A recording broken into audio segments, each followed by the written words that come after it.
Hello, and welcome to On Second Thought, a bonus series from And the Runner-Up Is.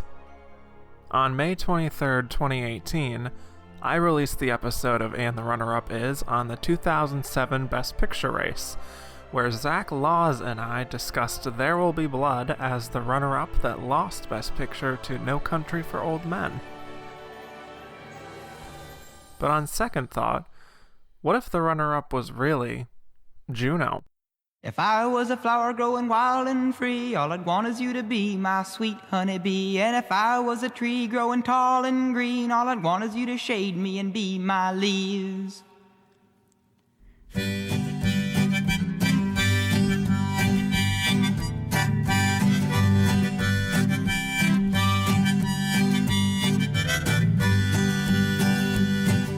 If I was a flower growing wild and free, all I'd want is you to be my sweet honeybee. And if I was a tree growing tall and green, all I'd want is you to shade me and be my leaves.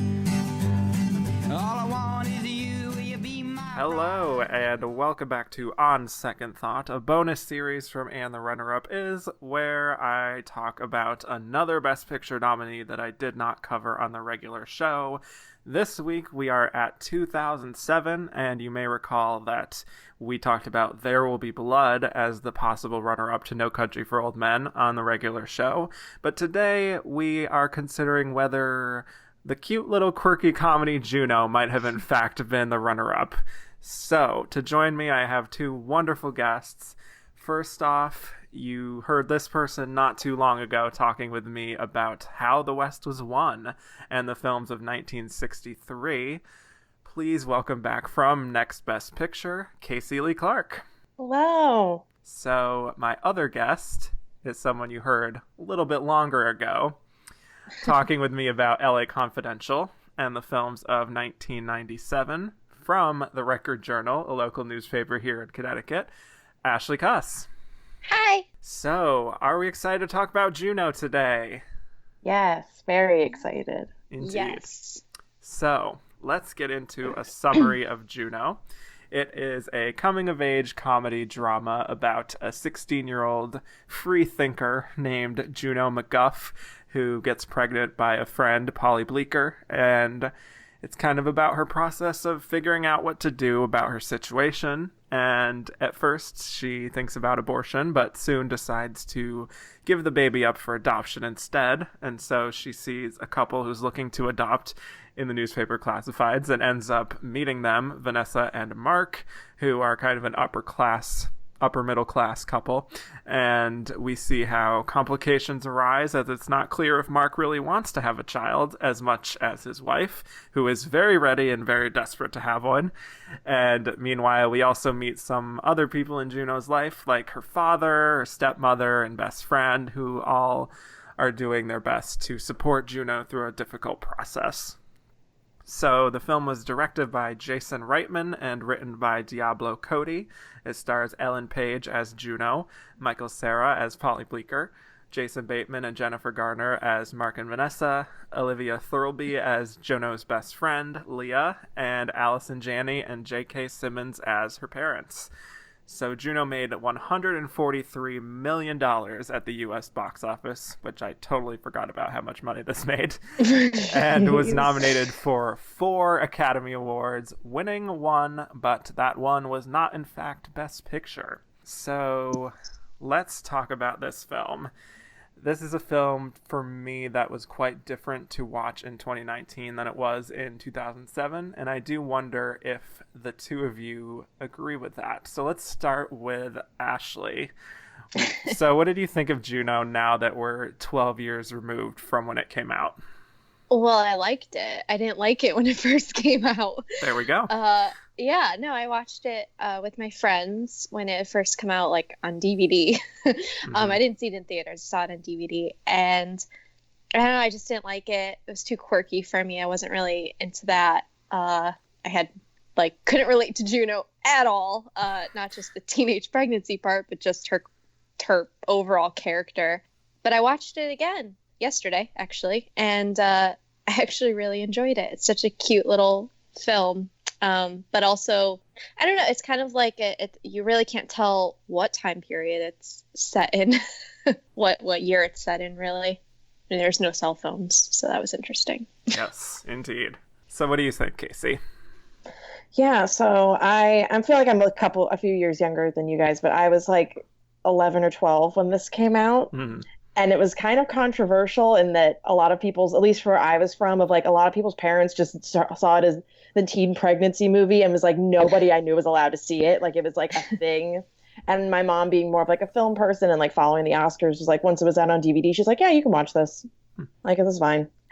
And I like fell in love with it, and it became my favorite movie for a chunk of years. It was like, especially because this was like pre-streaming, so it was if I ever just felt like watching a movie, it was like, well, I don't have anything from the library this week, guess it's just going to be Juno. And so I love that. I like watched it religiously. I was obsessed with Juno as a character, and just like I wanted to be that cool, and that like I wanted to have that attitude so bad. And I loved the soundtrack. I remember having that on my iPod, and it's interesting that I watched it so much then, and then I feel like there was a chunk of time where I didn't watch it. I think I watched it once in college, but with like a group of people that had already also seen it, so we were like half paying attention.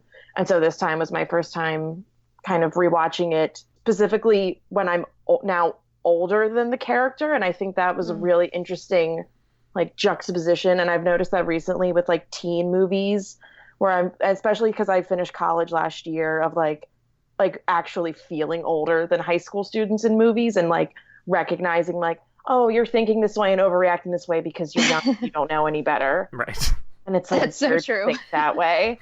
But yeah, I think it was just, I also like found it not more serious this time around, but there were serious things in it that I understood more now, that I think as an adult make more sense to me, or like character motivations or emotional things that I was like picked up better. Whereas before I kind of just not had a one note perception of it, but I think I also had the mentality that Juno was very like, didn't care much. It was just like, yeah, I'll get rid of the kid, whatever. And it felt a lot more complicated than that this time watching it. Yeah. So watching this again, I have to admit that I found myself getting slightly irritated in the beginning. I can see that. Because yeah, the quirky indie comedy stuff was almost overbearing. Especially starting off with the Rainn Wilson character. I feel like if you're showing this movie to someone that's never seen it, and you're starting out with that scene, it's just like, oh dear God. Yes, that's exactly what I kind of... Really, that moment, it's after Juno is walking around drinking that giant jug of Sunny D or whatever, and the indie rock soundtrack is playing.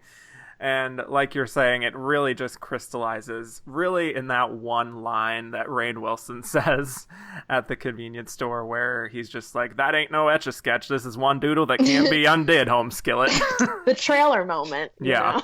And I'm like, oh my God. Like, in that moment, I was like, wow, this is going to feel very dated. But as the film went on, I did find myself, just getting so invested in these characters. Not just Juno, but Vanessa and Polly Bleeker even, and her father and stepmother. These are just regular people who you would meet in your everyday life, and they aren't necessarily dealing with like super important problems, but they're just doing their best to figure things out along the way. And I think the character evolution of Juno herself from the beginning to the end is really quite beautifully layered, where we see this girl who's very smart and quick-witted, almost too smart for her own good, but she can be careless with what she says and what she does, and by the end she's making very responsible decisions while still being very true and authentic to herself. Like, she hasn't changed that much, she's just matured. And I think that's very refreshing. And I look at where Juno is placed in the history of these kinds of coming of age comedies, and at this time, I don't think we saw that many depictions of girls like Juno, who are curious and they care about art and music and film, and they're so smart and pretty effortlessly funny. And I think maybe even you look at something like Mean Girls, for example, and the closest you might come to a character like that is Janice Ian, played by Lizzie Kaplan. But again, she's not anywhere near like the center of that story.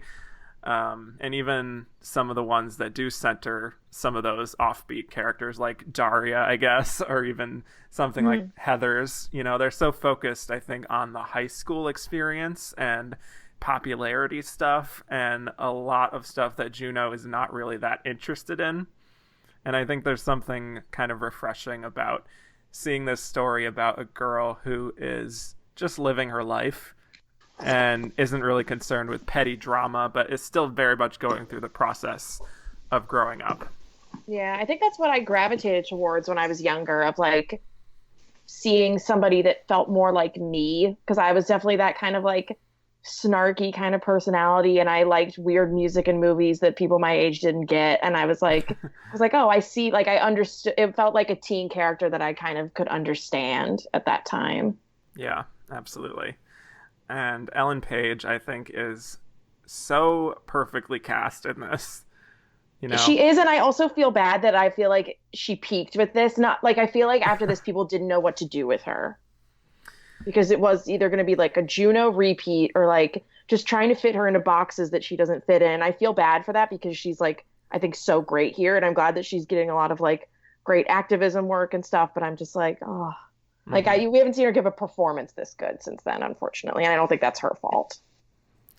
Yeah, she has such a confidence about her.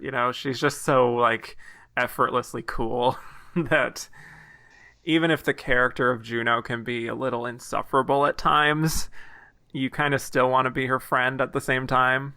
Yeah, and I think what she does as an actress is she really kind of modulates her performance in a way that you can see her depth as a person.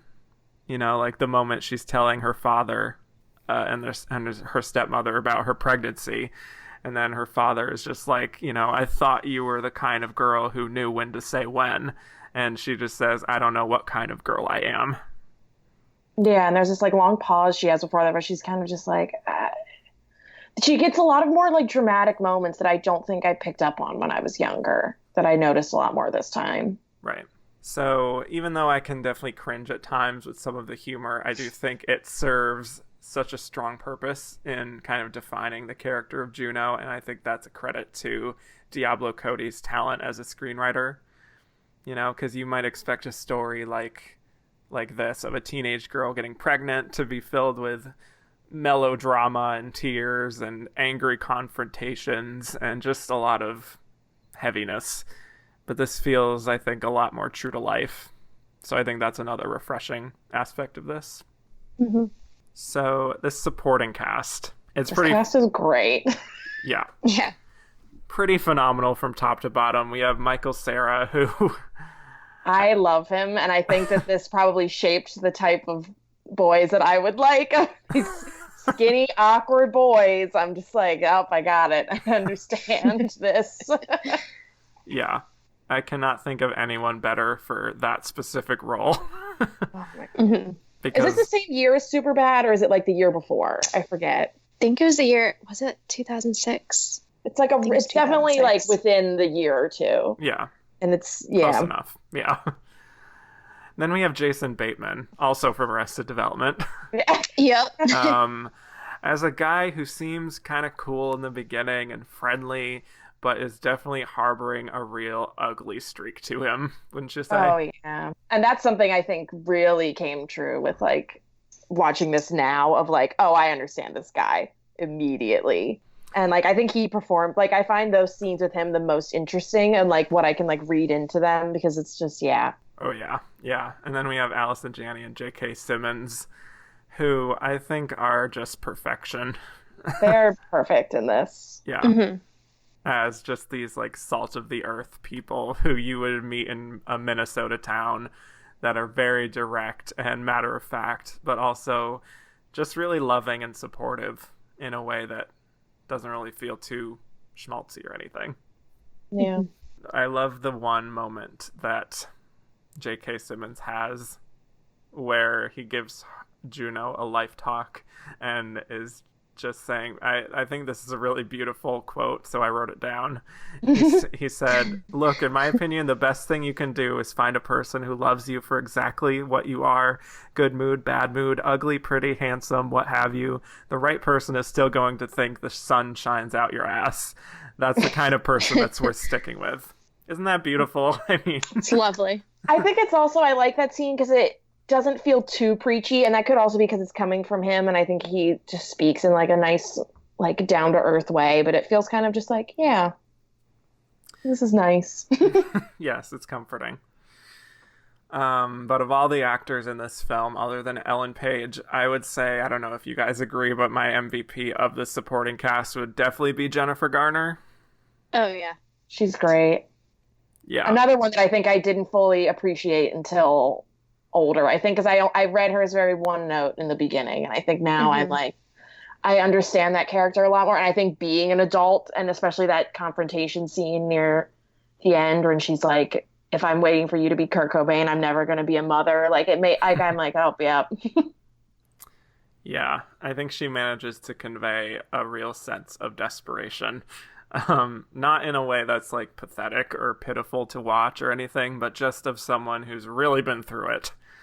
Someone who has been through a very painful process of wanting to have a child so badly and coming upon all of these obstacles along the way.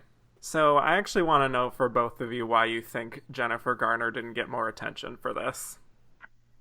Maybe it was like because this is probably right around after Alias and things. Maybe it was like the TV bias, maybe of like, her only ever really doing like rom-com type things like 13 Going on 30 and things, which is great. And that is probably her best performance. But like maybe there's that bias to it, and the fact that it's like, you know, it could be taken as like a not cutesy performance, but like I don't know, I can't really find the words to explain, but I can understand why I think also if you didn't like the movie, maybe that type of performance you might find like grating or like stereotypical. Yeah, I mean, I think it takes a while for you to get to know her character. I think she's very one-dimensional, like, in the beginning. And I think it takes a while for you to get to know, like, who she really is, and that her husband is a terrible person. And that, you know, she just wants what Juno easily has, which is interesting because it kind of seems like Juno's, like, looking at this big house, and, you know, Juno and her play so well together. Their characters just go so well together. But you don't really find that out till the end. I don't know. I think it took a while for her character to fully develop. Like, and there's really no progress afterwards. You know what I mean? Like, she gets at the end, it's kind of a happy ending, but you don't really see any other further development. So I don't know. I think she was kind of a side character that probably didn't get the recognition she deserves, but I think you have to watch it a few times to really get it too. Yeah. This was also a pretty stacked supporting category. This was right. Yeah, I remember this being one of, if not the first Oscar race I remember following, and I remember supporting actress that year specifically being like, we don't know who's going to win tonight because somebody keeps winning every different one. And it was like, you know, looking at it right now, I'm like, yeah, I can. It's not like there's like an obvious weak link that I would get out and put her in there, so it seemed a little more tough. But in a weaker year, I think she could have gotten in. Yeah, I agree. For sure. I'm just hoping that along the way we get some sort of recognition of Jennifer Garner as a talent, because this is ridiculous. I just feel like she's so underappreciated. And I don't know if it's like a tabloid thing, you know, celebrity stuff, but I don't know. I just feel like I think it's bad timing. I mean, she's playing a serious character in a year of literally all serious characters in those other movies. Like, she was kind of the only really dramatic character in this movie who really didn't have a lot of funny lines. You know what I mean? That is true. Yeah. She does have a very fun Instagram if you ever want that to bring you joy in your life. Reading books to her dog and reading other celebrities' funny recipe books like Reese Witherspoon and things. And it's just cute and great. Yeah. She has a good comedic timing, I must say. So, yeah. I wanted to get to something interesting that Diablo Cody said on one of my favorite podcasts, Keep It, where she was a guest, and it's been 12 years since Juno, and she was talking about how she doesn't know if she would have written Juno in 2019. Yep. I read that. Yeah, I know. Yeah. So she kind of talks about how she literally says if she had known that the world was going to spiral into this hellish alternate reality that we now seem to be stuck in, she wouldn't have written the thing. And she also got a response from her Catholic high school thanking her for making Juno. And calling it a pro-life movie. Yeah, there's definitely a lot of like debate over whether or not this movie is like pro-choice or pro-life, even though like both her and Ellen Page have been very clear of like, no, I think it's a very like pro-choice thing. But yeah, I can also like see why it would be interpreted as that watching it now, especially with like how much abortion news and controversies in the news now and like reading it in that way. Yeah. I think just looking at it kind of on the surface, it would seem like it would be, she is choosing life for her baby in this case, but like she is literally making the choice to do that. Yeah, exactly. And I think the fact that it's her giving it up for adoption rather than keeping it makes it a little more different of an angle than like what most like stories of that nature kind of turn into. So like yeah. But then I think I saw a quote from Jason Reitman or some male related to the movie that was like, you know what, we're happy that both groups can identify with it. And I'm like, Well, I mean, it's not supposed to be. I feel like if you're watching it, well, no, they had those thoughts too back then when it was had Oscar buzz. But I feel like even now, I feel like it's even more politicized based on everything that's going on. I don't think it was that politicized back then, but it's really amazing to see all the articles that have been written about Juno like this year. Mentioning Juno as being a anti-choice movie. So it's kind of interesting how we're going back to that. Mm-hmm. Yeah, and she talked about on the 10th anniversary about how the fact that it's being interpreted as an anti-choice movie, she said that it really disturbed her. And she admits that she wishes in some ways that she could have emphasized more of a pro-choice message, because she was basically horrified by this. Yeah. But also she said it was like she didn't really think about it. She's like, I think I took advantage of there being so many choices back then and this not being a highly debated issue like it is today. Yeah. So I can't even imagine how the film would be interpreted today. Right. Yeah. And like, because they even make a point, it seems kind of like matter of fact of like, oh, I'm going to get an abortion. This is where I get it. It never seems like, with the exception of the one protest girl outside, it doesn't really seem like there's much stopping her. Right. You know? And she's acting as a child. I mean, she's still a kid. Like, this isn't like a grown adult, Yeah. And I wanted to get into kind of a broader discussion about how I feel like films like this, basically when they're not having a protagonist that is a straight white man, it seems that no matter what, it always seems like the protagonist and the film itself, the fact that it's centering on a woman or a minority or someone who's gay, whatever the case may be, it always seems like it ignites some sort of discussion about how the film is representing some sort of message. Yep. Yep. That's so true. Literally all the articles, and I looked up a lot for this because I'm such a nerd, but I really love analysis.